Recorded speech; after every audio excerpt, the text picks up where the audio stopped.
ده الفيديو الرابع في سلسلة تحسين الصوت والنطق. دلوقتي هنشتغل على تمرين مهم جدا بيحسن معانا النطق، خصوصا الناس اللي بتشتغل في الفويس اوفر او التعليق الصوتي، او في اي حاجة بتستخدم فيها صوتها بشكل كبير. بنعمله بالشكل ده على الفكين،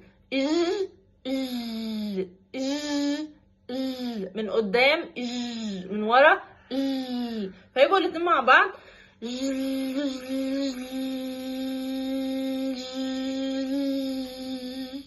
بالظبط كده. يلا بقى معايا مرة كمان.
برافو عليك لو وصلت لحد هنا. يلا بقى معايا مرة كمان.